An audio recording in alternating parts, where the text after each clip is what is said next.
This is the webinar on how to not be a slow modeler in the left lane. Tools to increase your speed and efficiency. My name is Walt Prentice. I'm a business applications engineer here at Applied Flow Technology, but I like to slow things down a little bit and start with some safety topics. And today, it's kind of to ease us in and relax us a little bit because here in the US, we drive on the right side of the road, which I call the correct side of the road. You'll see why this is a safety second in a second. So don't be fooled by the webinar title to think it's universal. You know, left lane for us, that's the passing lane, but maybe the right lane is passing from where you are from.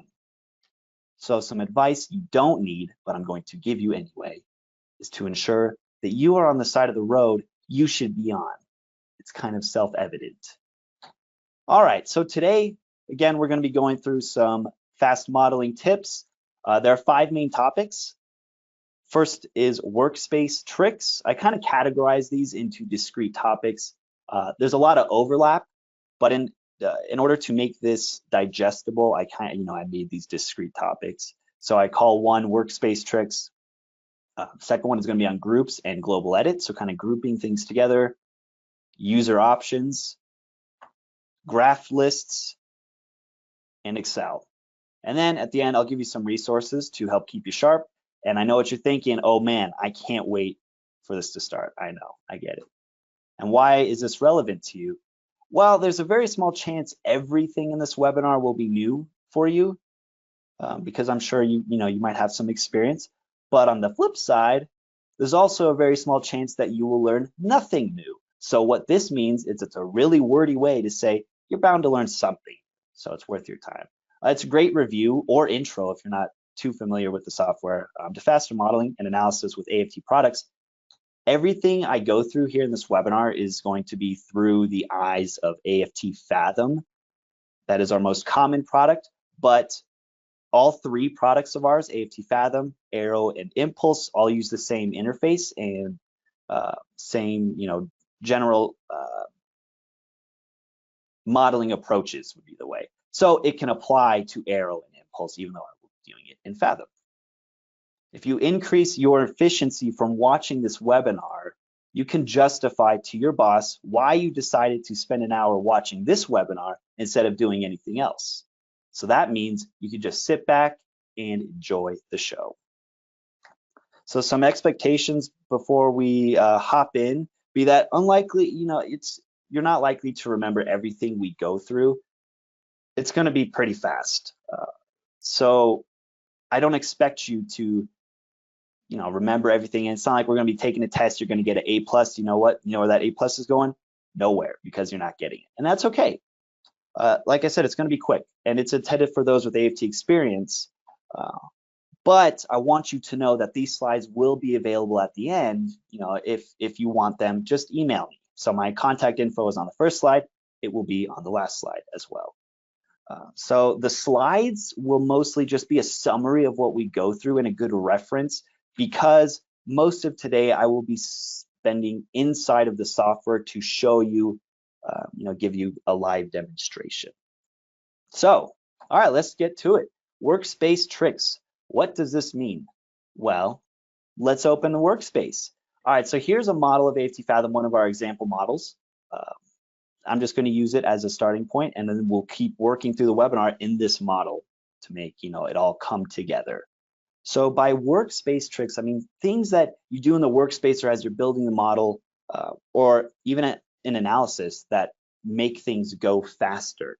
So the first tip that actually I didn't even know when I first started here was that Fathom supports dual screens. So you can actually have your workspace float around on a separate screen. My webinar is presented on a single screen, so you can't really see what I mean. So if you have 2 monitors, you can have 2 full-size monitors running Fathom, so you can do, look at your output and your workspace at the same time. But in this case, I'm just going to dock it to the left to mimic what dual screens would look like. So right now, I have the workspace on the left and my model data on the right. So both of these are input windows. But if I wanted to look at my data in a tabular view and see if there's any, let's say diameters or something that really stick out to me that are clearly wrong, like they're not centimeter units, maybe they're meters. It's like, okay, well, I can locate here on the workspace where that is instead of having to flip through all the windows clicking around. So it's just useful to know. And what I want to do is create a warning. So I'm going to run this model and we'll go through some keyboard shortcuts. Right there was Control+R. You can also run a model if you press play up here, but I am a huge fan of keyboard shortcuts. That will be, this next topic we get into. But Control+R on your keyboard will run the model. So right now, I want to make a new scenario. And if you've never used Scenario Manager, well, right there, that's another way to get increase your modeling efficiency instead of making new files. So what I want to do is, let's see. Yes, increase elevation. So I'll call it warning. What I want to do is I'm going to intentionally cause a warning to show you how using dual screens will be useful. So here we have an elevation, a starting elevation of 0, and I believe it goes up to 8 meters. I'm using meters just because it's more universal, not US units. But anyway, if I make this really tall, let's say 305 meters, so much higher than anything else, this is gonna be a high point, a low pressure area in my system. Well, I've now intentionally triggered some warnings. And the reason this is helpful is because if you see a warning here, first of all, it's helpful to read the warning. I know it's easy enough to just look at it and just think something's immediately wrong. But if you can read it and you see it tells you which pipe to be concerned with, then you can go over here to the workspace. Control F is another keyboard shortcut. Control+F is control find. Nothing unique to Fathom. You can do this in any Windows program, Control F, but it will work in Fathom, and some people just don't know that. So if I want to go here and I say, okay, well, what is my pipe number? 207, I know that from my warning. I find it and it locates on my screen and highlights it. So if you have a giant model with 1,000 pipes, this is really useful. So we see here, okay, well, the inlet of pipe 207, I know 205 is one of these other 4, right? 204. So anyway, the point is all of these areas around this branch have dropped below vapor pressure. So you've got some vapor formation there. That's what the warning is for. So I just wanted to trigger that to show you how you can use the dual screens at the same time. All right, so I've touched a little bit on keyboard shortcuts. So right now I'm going to put the dual screens back together just because it's a little clumped here on one screen, and you get the idea with the dual screen, so I don't need to show you anymore. Okay, so we had Control+R and Control+F. If we go here into the help file, which is also a useful resource if you never used it, you will see this button right here, keyboard shortcuts, and also the actual shortcut to get to the shortcut, Control+Q. You'll notice anytime it has any letters next to words, that is a keyboard shortcut. So I can either click here or on the workspace, Control+Q, and it'll bring up that help file. I'm not going to go through everything. It's just there's too much to go through. But anyway, you can use this as a resource, a reference to increase your speed, like being able to switch through model windows, different tips here. So you don't have to go through and click. Actually, I got a little bit of carpal tunnel from clicking too much from working in the software all the time. And it's kind of funny because I'm not, that old, but you do it enough, you get carpal tunnel. And using keyboard shortcuts actually helps me out tremendously because I'm not doing the same motion like I am with the mouse, double clicking all the time. So anyway, just some relief. So here, I can go to my model data tab. I can go to my output tab. I can go to my visual report. So anyway, just kind of speeds up things. Yes. And another trick will be here. I'm going to, cause warning, sure. Make another scenario where I will be morphing. I'm going to call this morphing and splitting. So again, kind of shortcuts while you're in the workspace here. So if you've ever, drawn a pipe and you realize, maybe I want a check valve before or after my pump on the discharge side. So I can go through here, but it won't just automatically connect to anything. It's just kind of floating around. So you use the shift button while you drag this over and it will split that pipe. And I want it closer to the pump and it'll balance, the side B to where to split it, and it'll automatically split that pipe.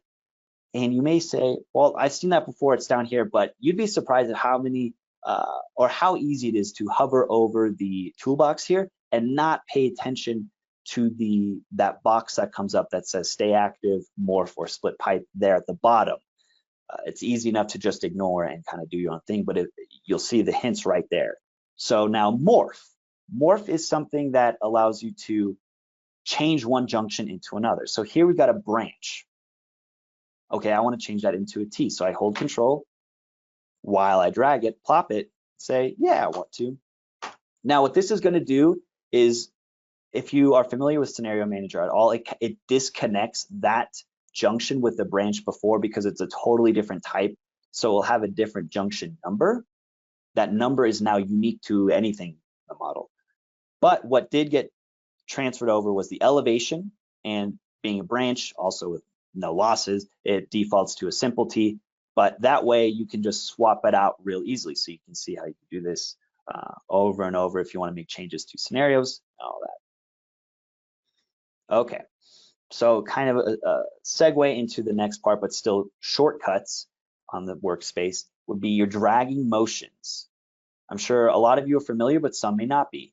That if you drag to the right to left, and you see how it's yellow there at the top left by Cooling Tower 2, anything I touch in that yellow is going to be highlighted. I just need to touch it. But if I drag left to right, the whole object has to be encompassed in that rectangle. So I can't just touch it. I have to, if I go over here, only the branch will be highlighted. And this is really useful to know when you're making groups or trying to draw profiles from the workspace, or use just the workspace selection tool to be able to use a combination of these two. So I'm kind of building the foundation right now. We'll actually use them to make groups and other things a little later, but just keep that in mind. I can also scroll in and out of the workspace, which I'm sure is probably nothing new to anyone scrolling in and out. But what you also might not have known is that you can pan the screen by holding your mouse wheel button.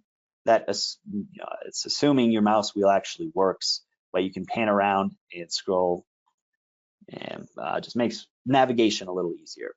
So you'll see here that I unpinned that Scenario Manager, this box over here, and that was when I was in dual screens to kind of show some room. But I can pin it here too, where that Scenario Manager will always be showing, and I want to keep it pinned for right now because the next thing for workspace efficiency would be to use the Scenario Comparison tool. This is something that a lot of people have been waiting for with AFT because we create so many scenarios, but man, dude, I have no idea what I change in any scenario. So how am I supposed to remember what's different between them?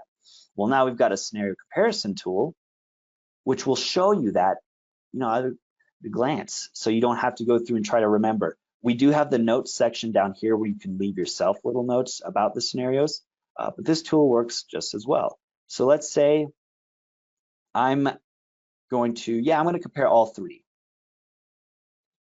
And here you can configure it differently. I mean, we could do a whole webinar on scenario comparison. So right now I'm just going to give you the gist of it all. So here you can see the different scenarios here.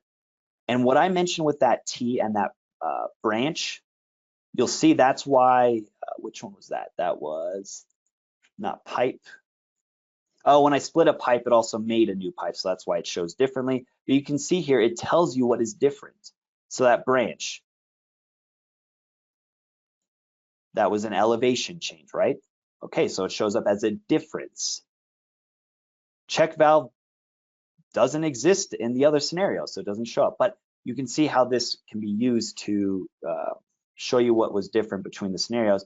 And it's even more efficient if your scenarios don't have too much changing between them. Number one, it's just better for model saving practices. But number two, it's easier to keep track of. See, the difference between the first and second scenario is now just elevation. So it's much easier at a glance. If you start changing junction types, how many pipes and all that, it becomes a little more muddied, but you can still see what was changed. Okay, great. So what we went through, dual screens, there are keyboard shortcuts. You can use the Control+Q for reference, where it gives you, all the shortcuts, or you can look at hints on buttons. So I showed you that it gives you the shortcut on the button. Drag to the right, drag to the left. I'm not going to beat a dead horse here. These are really just, again, for slides at the end if you want to reference them. You can highlight multiple objects. I am really sorry, I did not go through that. So I did go through drag left and right, but if I want to select multiple objects, I press Control and click more, right? And if I click again, it undoes. So I can use that in combination with dragging. I can just select pretty much anything. And remember, right to left is different than left to right. And that is even more useful when we're making groups. So I'm glad I had this slide then. And then finally, the scenario comparison tool. It is only available in the latest versions of the software, at least at the time of making this webinar, which would be Fathom 11, Arrow 8, and Impulse 8. So if you're way in the future and you're using software, you probably just have it by default. All right, so let's go through the second topic, groups and global edit.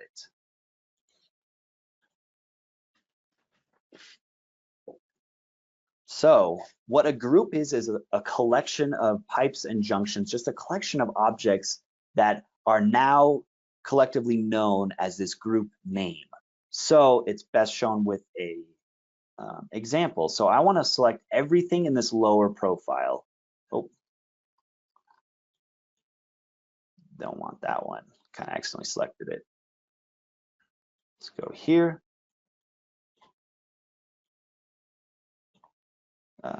Don't want those two though. There we go. So what I've done is I've gone ahead and selected a single flow path, and I'm going to call it we'll just call it the lower profile. This is done in preparation for other things I will do later on. So I'm going to create this group. I'm going to call it lower profile. The reason this helps your efficiency is that once you make it once, then you can use it anywhere during your analysis, for graphing, for selecting output, for visual report. And you can see here, I've actually made 3 other groups in preparation. And that's just to show you what it can do. So now that I've defined that as a group, I never really have to worry about, oh, do I have the right profile selected? I've named it, and then now it's unique. So the first way we'll show how it's useful is if we go through in global edit. Global edit is a tool that allows you to change multiple things to this, have the same parameter in one step rather than having to do single individual things. So if I want to do a global pipe edit, yes, this is perfect. What I can do is select all my pipes, none of them, do some other different selection tools, but this special selection, you will see many different places in AFT software, and you might not know what it means. It's a special selection tool. So if you go to special, scroll down to groups, that's where you can specify you want to select only things in your group. So right now I'm going to do cold side. I'm going to select the pipes there. I'm going to select my pipe data, and it pulls up a template properties window. And I'm going to make these. I believe this was the cold one, so I'll make it blue. And what's nice is that it won't change everything about all the pipes, only what I select. So I only want to select pipe color. Apply the selection. Okay, so you see it changed all of that color. Now I want to do a similar thing, but with a hot side. So groups, hot side, select pipes, boom, select pipe data, optional. And this is just useful visually. Changing colors, it's really just an example, but you can imagine you use this for any parameter you want to change in a pipe. And again, I only want to change the pipe color, so I say pipe selection. Okay, cool. I chose orange because red is the color of selection, so it makes it difficult if both, the pipe color is red and the selection is red. So that's how you could use groups in a global edit situation. You imagine if you just put a little bit of time up front making these groups, when you have a very large model and you want to make significant changes or you want to do significant analyses, you can choose the group rather than having to remember all the pipe numbers and all of that. So I'm going to make a new child from my base called increased friction. All right, so what I'm going to do is Control A is one of those shortcuts that control or that selects everything. I want to Control A and go to my global pipe edit. See, now that it's selected on my workspace, my default is that everything is selected already. That's great. So what is chosen on the workspace is the default chosen in global pipe edit.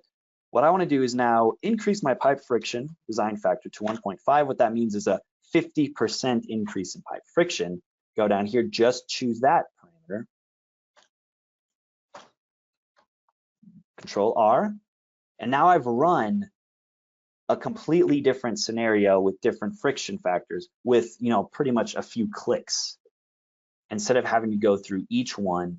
And so that's just a more general use of global edit instead of using groups, but still shows how you group things together. And of course, I only did global pipe edit, but there's junction edits where you can group all your heat exchangers, pumps, reservoirs, sprays, all of that. So what you saw here was I have my output. I'm sure you probably used output control, hopefully. What this allows you to do is specify what you see as your tabular output. This is what Fathom has calculated as your steady state in this case. Well, if you see this tab here, show pipes and junctions, I'm going to just start with assuming none. I don't want to see any right now. But you see that special selection again. This is what comes up again in multiple places. So special, I want to select a group, and I want to do my lower profile. I only want to see the pipes from my lower profile. You know what? I'm actually going to show all junctions because hey, why not? And you'll see it restricts what you can see to the group. So if you have a giant model, but you really only care about you're doing an analysis on one of the flow paths or a couple of them, you can selectively choose what to show. Another way group comes in handy. Okay, so now let's go through a quick summary. You select objects of interest from the workspace, go to edit groups, create. Can use in multiple places. Again, it's that special selection tool that will trigger you to know you can look for a group you've predefined.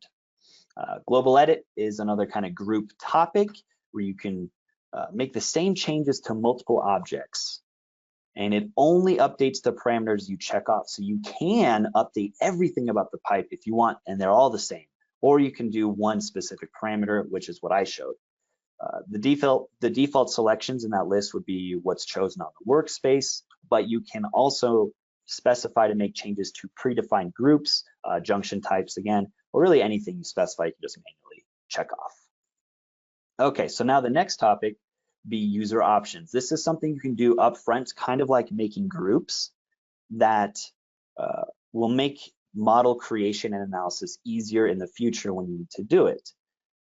So if you've only really jumped in the software and never really set yourself up as a user in Fathom, Arrow, or Impulse, this will be useful for you. So if you see this tools menu up here, go down to user options. This is everything that is about you. So you as a user, you have some preferences, right? And there are so many things that you can go through. There's too many, I won't go through them, but I do encourage you to open this up and just take a gander, see if there's something that you like or don't like, such as, themes. Maybe you like a blue theme or so, things like that. It's just kind of makes it personal. But what's useful in this webinar would be preferred unit systems. This is really useful because I know myself, I've struggled where I open up a model and it's in the wrong unit system, or it's not the units I want. Let's say meters, square meters. Well, if I'm looking at an orifice, I don't want to see square meters, maybe centimeters or millimeters. So being able to set it up front so that at least you have, some common units that you like to use across models, it will display those and make things a little faster, both in input and output. So right now I chose metric. I told you at the beginning, it's just because it's a little more universal. But what I can, well, actually also, while I have it here, you can change what your preferred unit is. So let's say I want square millimeters instead. I can save what is here right now, take a screenshot of this, save it as my user defaults, and every time I open up a new model and start building a model, it will use these units. So you can specify what you want to see. Volume, maybe you don't like cubic meters, maybe you want liters, and you can save that as your default. You can also just use the Fathom defaults or what they have here, where both unit systems are present, but there are either the US defaults or metric defaults. I've made my own user default, so I can press that right here. I just wanted to show you what it would do. So now my area is changed to square inches, obviously, because in the US, I use these units, cubic feet, PSIG, things like that, okay? Now, so right now, I'm really using US defaults with my own user specified things. If I save that, cool. But you'll notice if I go into something I've already defined, it actually stays in whatever unit system it was built with. So it still stays in metric here. You'll see, atmosphere, all that. But if I make a new junction, it's going to tell me, it's going to erase, cool.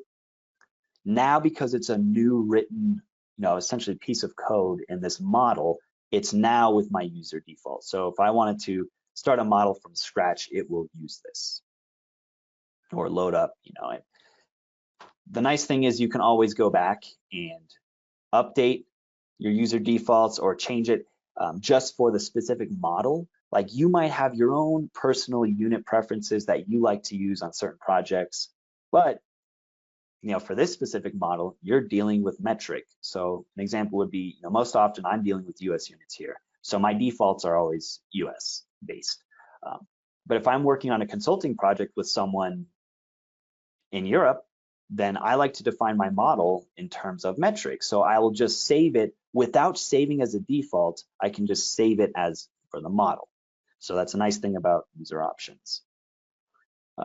Now the next question would be, does that affect what happens in the output? So if I go to output, Control R to run again, you'll see it actually did change my units to my preferred gallons per minute. You'll see, pounds per square inch. It changed from that predefined metric to here because I reran it.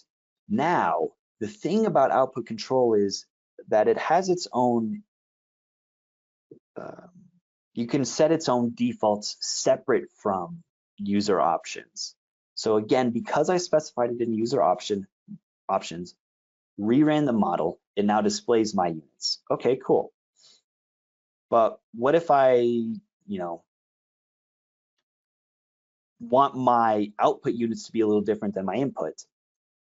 That's where saving a specific default for output control comes in handy. So if let's say instead of elevation in feet, maybe I do want to see it in meters. So it's kind of a mix between US and metric. I can set this as my default so that when I open output control, I can just say user default. So not just units though, also parameters you want to show. So like head loss, you see this warning here, hydraulic grade line and energy grade line, and head loss results may not be meaningful for variable density. That's because I have heat transfer on, and that means the density of water through the system is changing. So anything defined in terms of head really is, you got to pay attention to what the density is also, so it might not be meaningful.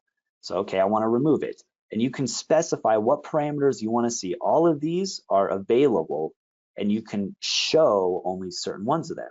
So if I load my user default, you'll see it actually only shows a few. I don't like to be overwhelmed with information. So I like to see flow rate, velocities, and pressures.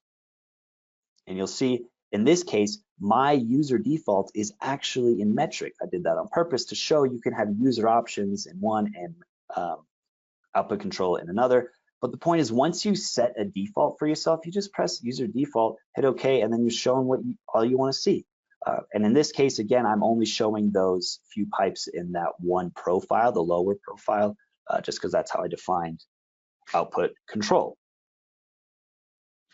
So it's just useful to know. I know it seems like that might be a lot, but if you just set up your preferred units and your output control units and parameters once, I mean, you're really good to go. And it might change with each model, but you've got a better baseline now where you can make it faster. Okay. Now the next, oh, and also I forgot to say what happened was that warning went away because now, because I got rid of head loss, I don't get a warning about head loss being not meaningful because, well, it's not even shown. All right. So graph list is the next item. So let's review user options first, though. You can set default options for either the current model or every model you make. So that's the difference between just like kind of saving the preferred units for this or setting a user default. A wide variety of things in there, like I said, visual pipe and junction sizes, fonts, themes, but it's easier for you to just play around in there and see what you like because it would take very long. That whole webinar could be on just user options, just like I said before on other things. Really what I wanted to show you was specifying preferred units because I've seen a lot of people fumble around with like, I don't want to see those units and they got to double click or open output control again. Well, if you just set it up from the beginning, you don't have to worry about it. And then you can then transfer those to the same unit preferences and output control, but don't necessarily have to. They can be different unit sets. They're kind of separate in that way. So it can be saved as its own settings, separate from user options. So again, what we saw in output controls, I can, as my user default, decide what parameters to show and what units I want to see. All right, so graph list it is. Oh, there we go. Okay, so graphing is one of the ways we can visualize output. Output, just this tab, is for tabular data, but you sometimes want to see things as graphs. I like graphs. I'm sure you like graphs. Probably the best way actually would be go back to the workspace, and a cool trick is you can make a profile from the workspace. So if I have a unique path I want to see, and in this case I only need to select pipes because the junctions, they don't have any length in the model. They're really just a point of loss or pressure gain if it's a pump. So I just need pipes selected. And again, it's using that control plus click to choose the pipes. And as long as it's a single path, I can now right click on the model and say, create that profile, right? I want to see velocity or the pressure profile. What I want to do is show the pre-selected group I made, which was the lower profile. Select the pipes, cool. So if I didn't already make the group, I could kind of kill two birds with one stone here, make the group, and then also right click and create a profile. So I want to see the pressure profile. Cool, so it chose all of that. This is great, but you close the model and you open it back up, this graph is gone. And if it was a meaningful graph, you got some insight about your system from it, well, it's kind of a bummer. So if you just go up here, you can add this to graph list. The graph list is essentially just saving all of your graphs in one area. So I'm going to call this lower profile P for pressure. Okay.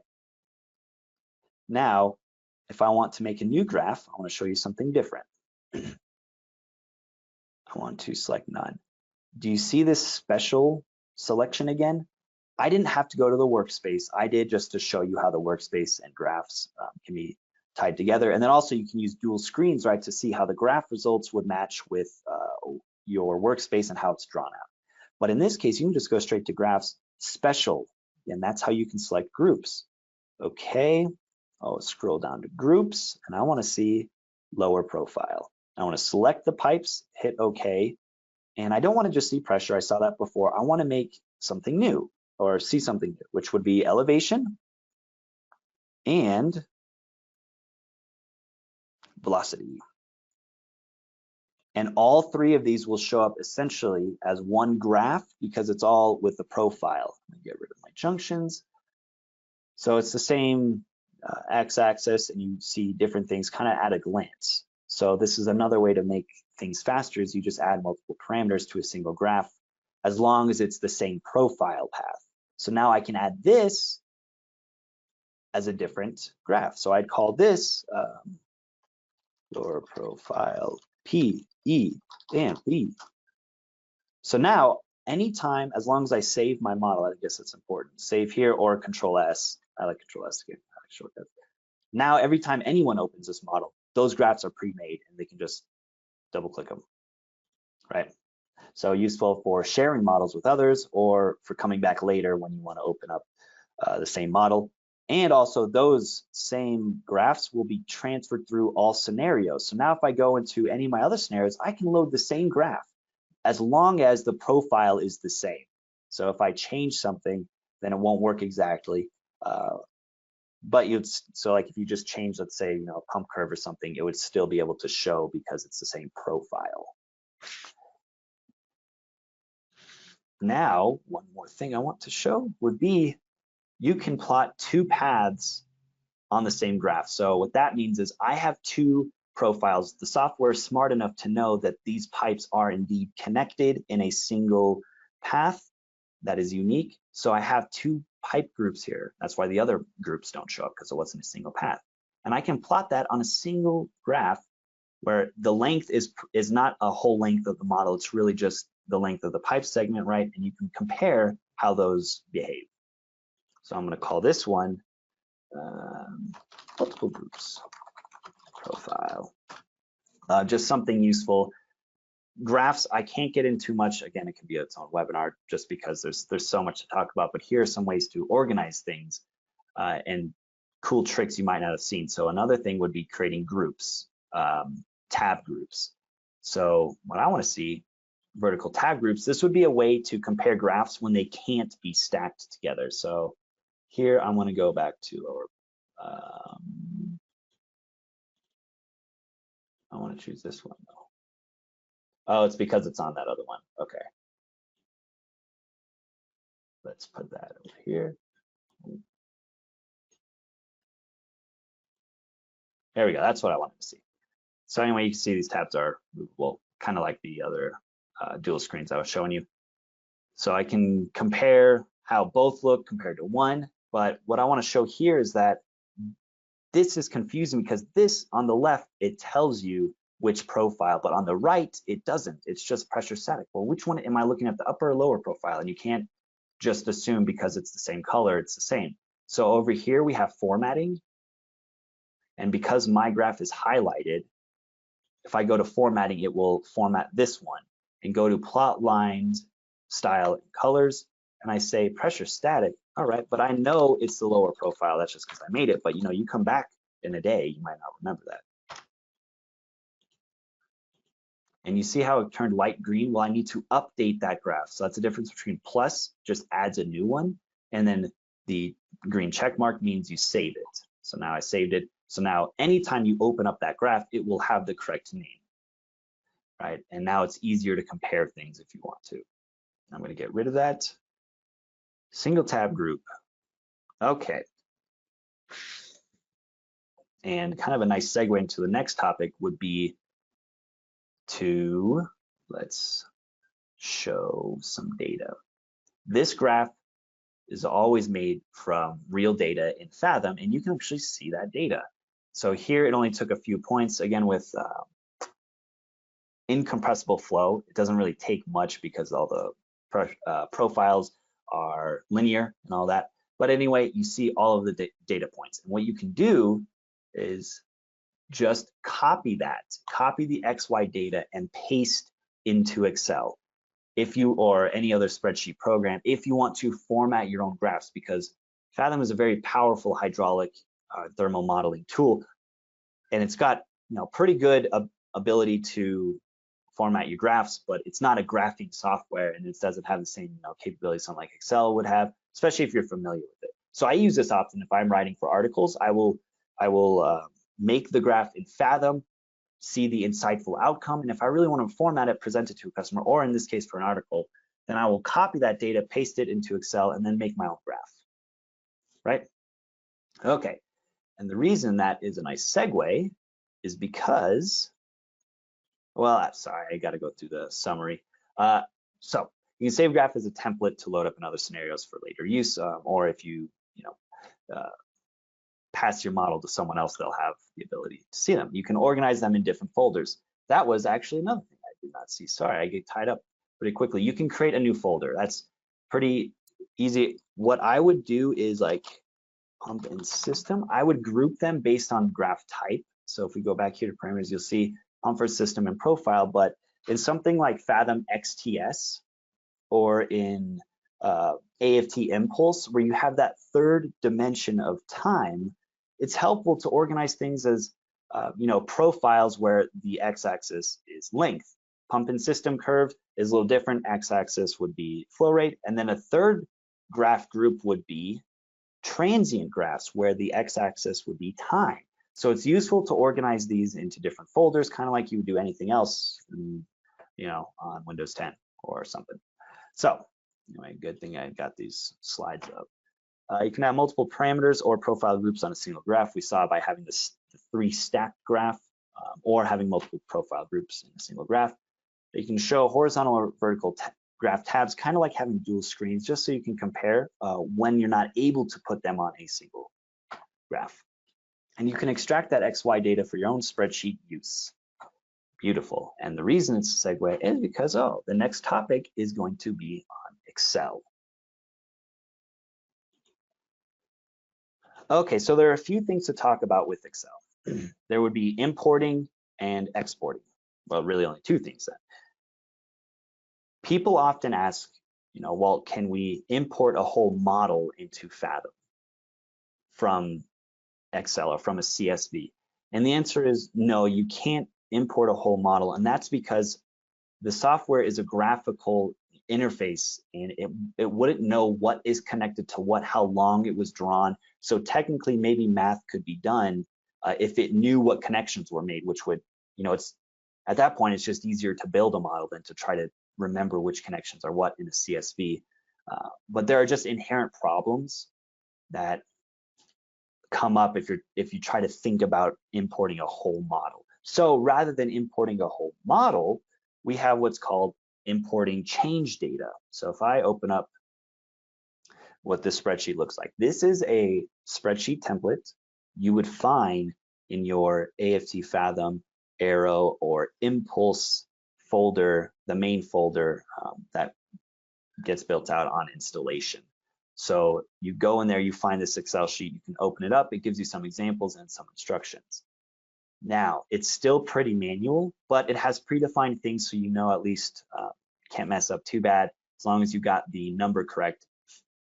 Anything in AFT software is always identified by the number. So even though I have a name, the number is really the unique identifier. So that's the kind of thing you need in Excel change data.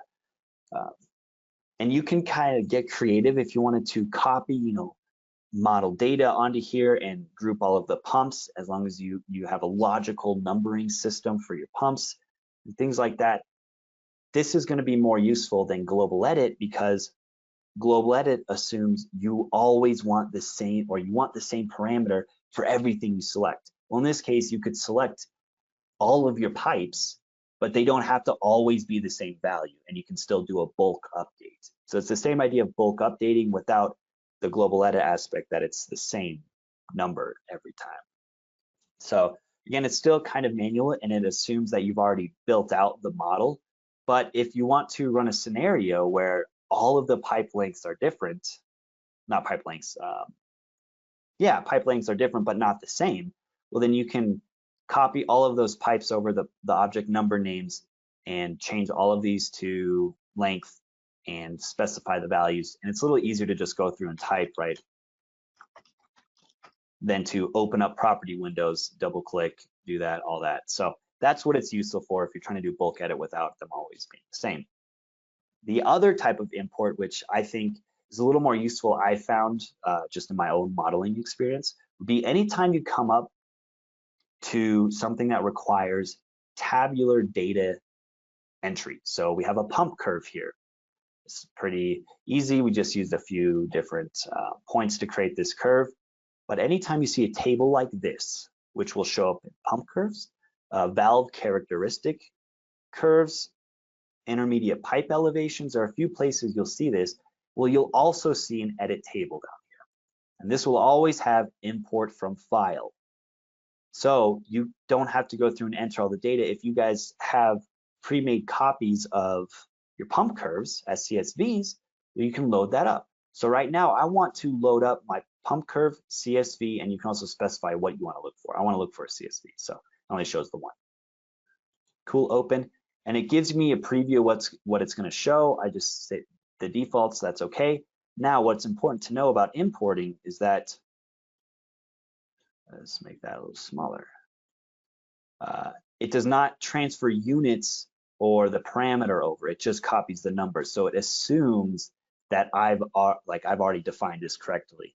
So actually, in this case, this real pump curve was gallons per minute and feet, and this was not efficiency because you can't really have 170% efficiency. It is power in a horsepower. So anyway, you can import the data, but you still got to make sure that the parameter and the units are correct because it'll get you. So again, that will show up in a few different places if you want to do valve characteristics, edit table. Okay, well, let's import. So again, it'll pull the numbers over. It's your job to make sure those columns line up correctly and that it makes sense. All right. Now the final thing with Excel would be exporting. Arguably probably the most useful thing, because Excel is so universal with many engineering projects, and your customers might want to see the raw data and all of that. So everything we talked about can help your modeling, but this is probably the most useful, at least what I've seen if I want to make my own stuff. So if I'm in output, you may ask, Walt, how can I get this into Excel? Well, you can straight up copy the whole table, Control C, and then Control V, and that will copy and paste into your Excel file. Get another one of those shortcuts. Or what I like to do is set up my whole Excel export manager. So you see this little Excel button, Fathom can export to Excel, you see that.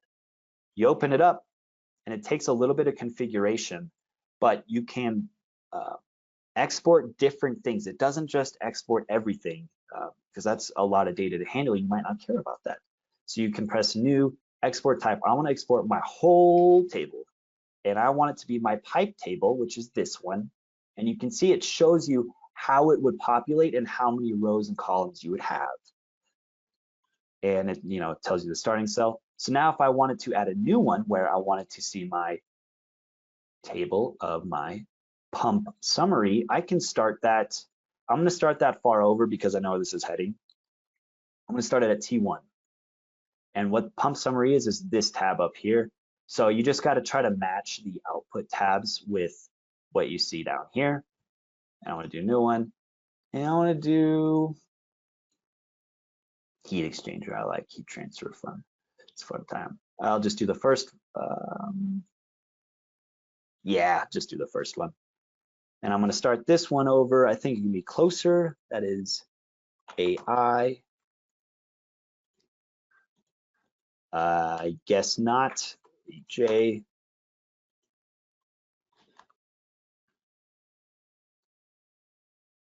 Oh, I apologize.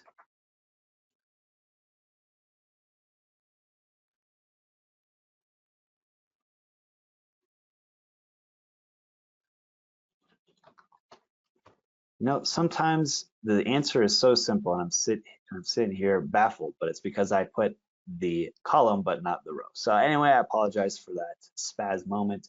Anyway, so you can specify what you want to show, what you want to export. You can press this button down here, export now, and it'll take all of that data and export it. Again, it exports what's in the output. So if you limited your output to specific parameters, or remember I limited it to my lower profile pipes, it will only export that. It's not going to export everything.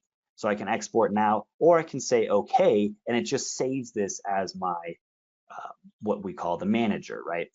And this manager is global. So every other scenario I go into will have this same manager. But what you'll notice is they're not automatically applied. So it's useful if you want to, show some things with one scenario and not others. You'll see why I started this one further over. It's because in this scenario, I knew we had a lot more columns because I didn't limit the output control. So I'm going to say, okay, cool. And I want to do this one too. Because what we're setting up for now, and I just want to do the pipe. So that's every pipe and all of the parameters. It's quite big. Okay. I'm setting us up for a batch run. If you've never heard of that, it's what it sounds like, where you run a batch of different scenarios with one click, and it'll just go through successively and run those different models and scenarios. So if you go to File, Start Batch Run, you can specify what scenarios to start running. So this one, that morphing and splitting scenario wasn't real. I didn't actually put in any info for the check valve or that T that I split. So I'm going to leave that one out. You get the idea. It'll run all three of these scenarios. So I can just right now press Start Run, and it will run all three and tell me good to go. And you'll see actually, because these are blue, I've already run them. That's kind of one of those hints Scenario Manager gives you, is that one was run with output. This one was not run, and there's no output. So anyway, I've actually already run them. I don't want to do that again. And so not only can I just run the models and kind of step away for a second if I wanted to, I can run and save every scenario output as I've configured it into the export or into Excel. And the way it's going to do that is take every scenario and just make it a new sheet in that workbook or a new tab in Excel, in the Excel file. And if you've already run all of the scenarios, you can actually just do the export, a batch run on the export, and you don't have to do a run and the export. So I know that might be confusing if you've never seen batch run, but what I'll show you is I'm going to do both.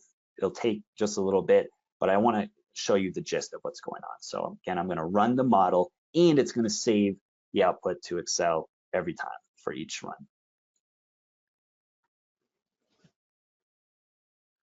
So you'll see it ran, now it's exporting.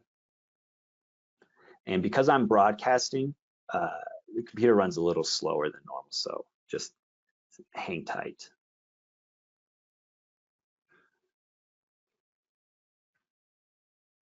So you'll see, okay, great, I batch ran these three scenarios. Oh, successful, cool. I know a lot of people, you read this, you're like, man, that's a lot of text. That's kind of, what I do. And I say, no errors, okay, I'm good. And what you'll see is, where are you at? There we go. A new Excel file has populated with that info that, if there are no errors, probably just you're not gonna have to worry about, to be honest. Now what we see is that it's exported everything. It's got my pipe number and the name of the pipe, all my parameters for each scenario. So these scenarios, remember, I chose the extra ones. And here was that one where it had a lot missing. And that's because, again, I configured my output control a little differently. And this is useful if you have, standard calculations you want to check Fathom against, or you want to present your data to your customer in a special way or make your own graphs. That's what this is useful for, and at least it saves your data in a little more user-friendly manipulative mode, because in Fathom, it's great to present and you can do a lot of things with graphs, but Fathom is not Excel, right? It's not made for that. It's really just made to do the hydraulic calculations. So anyway, that pretty much concludes everything. Let's go through that Excel part a little bit. Importing. You can't import entire models, again, because it's a graphical interface. It doesn't know how to draw things, how things are connected, on all that. But you can import change data with that template that I showed you, that Excel template, if the model's already built out. That template resides in your AFT application folder. That means AFT Fathom, 11 folder, AFT Arrow 8 folder, wherever, whatever version you have. You can also import tabular data from CSVs almost anywhere that asks for tabular inputs. Again, we showed a few examples: bump curves, valve characteristics, intermediate elevations. And then probably the most important would be exporting if you need to save your data for whatever reason or make your own graphs. First, we went through, you can copy XY data from graphs. So I know we went through that in the graph list section, but remember, you see a graph in Fathom or Arrow or Impulse, you have the ability to copy the XY data, bring it into Excel, and then make your own graph. So that's one way to export. And this latter part I went through was more standard exporting, which was using the export manager. So you can run batch runs, which is useful regardless of Excel. It's just nice to be able to have a list of scenarios and say run, and it runs each one successively, and then you go, grab a snack or something while it runs. And then the output can automatically be exported to Excel sheets. All right, so I want to end with some resources to help keep you sharp and quick with your fingers while you're modeling. There's a great tips and trick blog series on databases. That is a topic I did not go through and did not have a chance. There's just so much to talk about, but this is actually what I use at AFT when I need a reminder on what databases do and how to manage them. So our website has a learning center. That's just a useful resource regardless. And then tips and tricks is our blog. And you can search there for the keyword databases. And that's why all of these are yellow. But we got a nice blog series, each one pretty short. There are 4 of them to just kind of make it more digestible. But if you want to learn more about databases, this is what you can create standards within your company. Really useful for a corporate setting. If you have standard costs or pipes, unique pipes, pump curves, things like that you want to share amongst users. We have more webinars. Could you believe that? Man, that's crazy. In that same Learning Center area, you'll see down here at the bottom, we've got webinars, and you can see upcoming webinars or webinar library if you want to watch some old ones. I recommend if you're watching a webinar, go watch it at like 1.5 speed. It's going to sound kind of funny, but you'll get the same information in a lot faster time. So that's what I'd recommend.